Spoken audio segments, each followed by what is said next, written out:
Good morning, card meanies. RJ back with another video, so let's get to it. Still got my Guardian hat on after celebrating my weekend away down in Cleveland. Got a lot of Cleveland stuff to show for you today, but let's get to the basics. My random Mike Schmidt item of the day. I had this one lying around. 1985 Donruss card, and what's interesting about this is it was part of my collection for a long time, and some time ago I realized how bad the registration is on this card. I mean, it's diamond cut in a big degree. You take a look at how thick the black border is down here compared to how thin it is over there. Same thing on that side, very thick to very thin. I saw when I finally saw that, I was like, oh, I can't have that on my collection. I can't have this in a binder. It's not good. It's not right. It almost looks like the card itself is diamond cut too. I don't know if you they don't look like very crisp. It's hard to tell on video, but the corners don't look very crisp here. So anyway, that's my random Mike Schmidt item of the day. My random baseball item of the day. I was looking through my Conlon collection cards the other day, and I came across this beauty, Jim Thorpe. It's a little subset they put in the 1992 offering called Two Sport Stars, or Two Sports.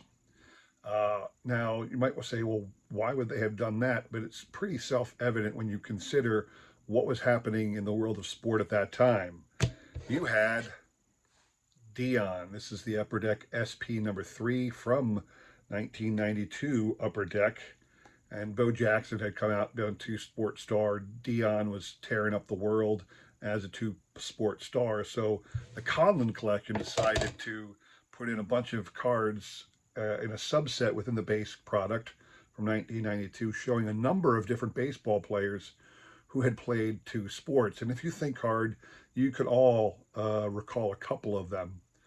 You know, it wasn't limited to Deion. They've been doing it a long time before Deion played two sports. They have been playing, there have been baseball players who played other professional sports simply because that's the kind of person these guys were. They were athletes. They didn't understand or didn't care to do anything else.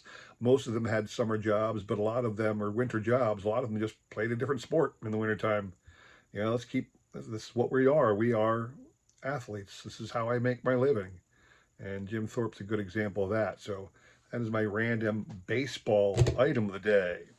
Today's trivia question, in keeping with the Cleveland theme here, a little history lesson for you real quick. So in the late 1800s, in fact, Cleveland had a National League team, a team in the National League in the late 1800s. It was, in fact, one of the worst National League teams ever, the 1899 version. There's a reason behind it. I'm not going to get into it. You can look it up. But the baseball decided to contract from, it was a 12-team league at that time, and baseball decided to contract down to 8 teams in 1900. When this was released and this was made public, this is when Ban Johnson, who was the founder of the American League, saw the opportunity to take what he was running at the time, which was known as the Western League, to relocate some of the powerful franchises into major league towns, proclaim himself the American League, a rival to the National League, and really take on the National League for dominance in Major League Baseball. And of course, they succeeded in that. And they put a new team in Cleveland. Now, the Cleveland team that he put in there eventually took the name of the Indians. But the National League team that was there the year before and a couple of years prior was not called the Indians. It wasn't called the Naps, which was Napoleon Lajoie. What was the name of the Cleveland National League team in the late 1800s? What was the team known as? So what you're playing for is a Cleveland Indian card, or Guardians, excuse me. This is a gold foil card from this year. These were available only in Topps jumbo hobby boxes. This is Josh Naylor, his gold foil card. It's not numbered, but Josh Naylor of the Cleveland Guardians, that is your prize if you can answer that question. I will include my email in the description below, so send me an email with the right answer. You'll have today and tomorrow to answer it, to do that, and then we'll pick a winner on Sunday. All right. Good luck to everybody on that one. So, again, I was in Cleveland this past weekend. The reason I was there is because my wife, one of her aunts, was celebrating a monumental birthday. I'm sorry, I don't remember which one it was, 60, 70, I don't know. I'm sorry. But my wife and her mom, her aunt's sister, obviously, uh, wanted to go out to Cleveland. I got the opportunity to drive. I was told to drive. I got to spend the week by myself in Cleveland at the hotel, but I took in a game, so I was thrilled about that. So I went to see a game. One of the things I love to do in Major League Baseball parks is to take pictures of the stadium or of the monuments, of the statues.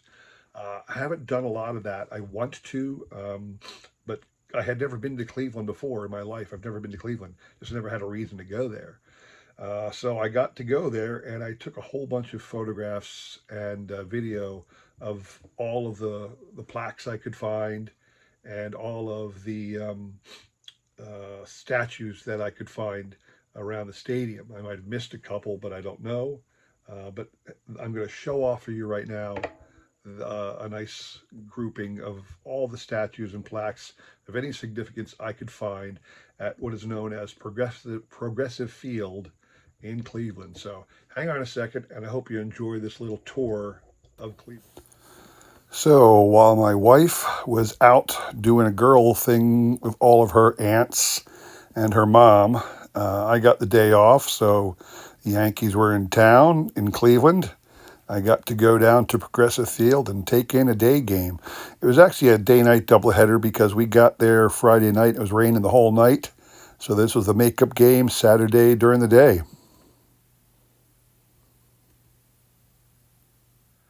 So this is where my seat was. I was out in the early rows of left field. Very bummed because I had to buy 2 tickets. Apparently they don't sell you just 1 ticket anymore. And I had to buy the tickets online. I couldn't walk up to the gate. Guy behind the glass, I said, "Can I get some tickets?" He said, "No, we don't sell them." I'm thinking to myself, well, why are you here? So I had to download the frickin' app, buy 2 tickets, only to have 1 seat. Quite the adventure. Hall of Famer Jim Thome, once a Philly. And this is the plaque at the base of that statue. This was a really cool item I just kind of stumbled upon. I was walking out the concourse out in center field. I came across this little disc in the ground. It says Jim Thome, longest home run, 511 feet. And let me show you how far away that really was. Now, I imagine it's a little difficult for you to appreciate that distance from this picture, but I am standing on the disc and looking at home plate. And I have to look through this attendant who is standing in my way, through all of the stands and whatnot, but this is how far he hit that ball. Hall of Famer Frank Robinson, shown here as manager of the Indians, taking the scorecard out to start the game. And this is the plaque at the bottom of his statue. Going back to the Frank Robinson statue, you can see that behind Frank, there's a number of plaques. I'm going to walk those plaques for you so you can see the individual players who have those monuments. Hard to see, but that is Napoleon Lajoie, Larry Doby. Not sure why these guys have their own plaques. Lou Boudreau. There are other plaques I will show in a moment, but these guys got special privileges. Bob Feller, Bob Lemon, all Hall of Famers, of course. Tris Speaker. These guys were framed around Frank Robinson. Earl Averill. These were some of the better known players at the Satchel Paige that the Indians fielded in their history. Can't really read those 2, but hopefully you guys got them. Now that my eyes aren't working so well, maybe you guys can read them. I'm falling up. Joe Sewell I see at the top. But all these guys were framed around Frank Robinson. There's Cy Young up there. Al Lopez, manager, down there at the bottom. can read some of them. Addie Joss up top there. This was a cool plaque. The plaque on the bottom honors Ray Chapman, the only man to die in a Major League Baseball game. He was with the Indians when he got beamed by a pitch from Yankee pitcher Carl Mays. That plaque at the bottom was assumed to be lost. And then in 2007, it was discovered, I guess, in the bowels of an Indians warehouse somewhere, and the plaque above recounts that story. Very cool piece at the Progressive Field. Another interesting pair of plaques and significant honorees. The one on the left honors Louis Sock Alexis, a Native American thought to be the inspiration for the name Cleveland Indians that was around for so long.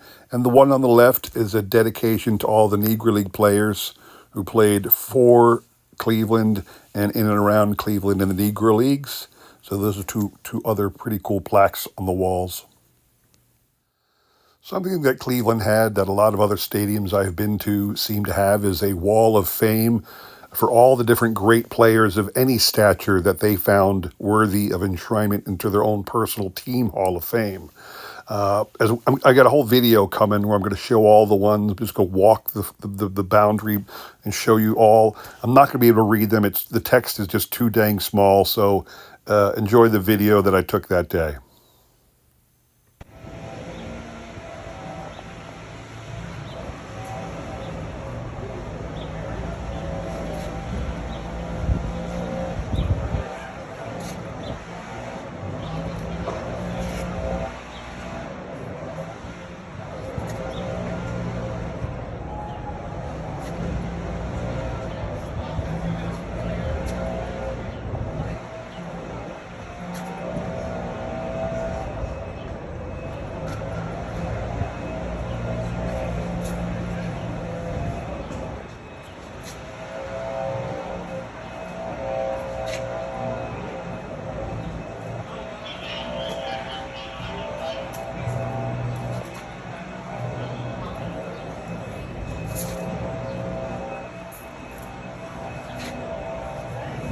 So as I said, I enjoy taking pictures of all the monuments to the great players at all the baseball stadiums there are. This one is Larry Doby. These three that I'm going to show you, including Doby, were outside of the gate, so I didn't get them until after the game was over. The Jim Thome and the Frank Robinson were inside. That's why I got all that stuff first. But the first of three outside is Larry Doby, Hall of Famer. Cleveland's ace of aces, Bob Feller. And number 3 is the boy manager, Lou Boudreau. I hope you enjoyed that little tour. Sorry for the audio glitch there when I was talking before, early in the beginning.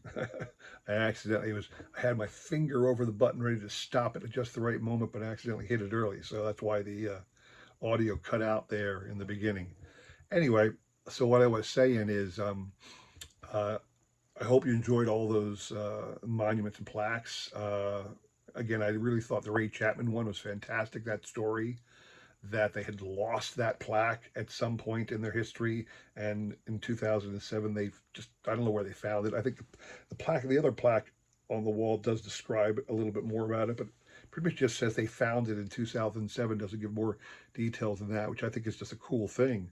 That they lost it. They thought they lost it, and there it was. To have that original plaque back is a real great thing for the Cleveland franchise, I think.